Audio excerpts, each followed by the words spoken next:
आज अद्य तारीख रे खड़ियाल राज दरबार रे खड़ियाल अंचल नवान्न भक्षण युग धार्य करागला। सर्वसम्मति क्रमे जोटा प्रस्ताव है पुणी पंजिकार जो उत्तम समय निर्धारण है ताकू आम ज्योतिष मैंने बसिक आज धार्य करूँ। आटा है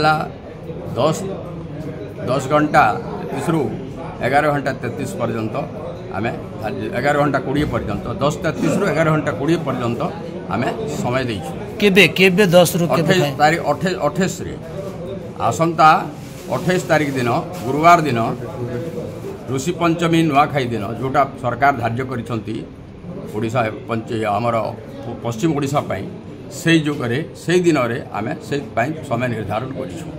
केमती रहबो सर ए वर्ष चलित वर्ष केमती रहबो पागो केमती कोन रहबो?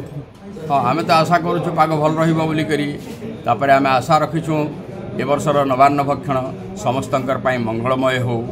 खड़ियाल अंचल खड़ियारवासी उपभोग करंतु खड़ियाल अंचल खड़ियालवासी आनंद रे उपभोग करी करी ए समस्तंकर घर इष्टदेवी पूजा करंतु ओ नवान्न भक्षण सब परिवार मिलमिशी कर नवान्न भक्षण करंतु। नुआखाई लग्न धार्य करवाटा देश स्वाधीन है दिन ठारू आमर राज दरबार पंडित माने बसिकी धार्य कर आउछन।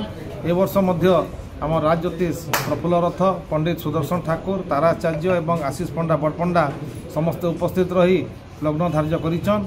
27 तारीख दिन संध्या 7 रु राति 9 मध्य गणदेवी माँ रक्तांबरी एवं इष्टदेवी माँ समरसिंह के नवान्न भोग लगवा एवं 28 तारीख दिन सकाल 9:33 रु 11:20 मध्य नुआखाई लग्न धार्य कराला एवं शुभ रहा बोली समस्ते आज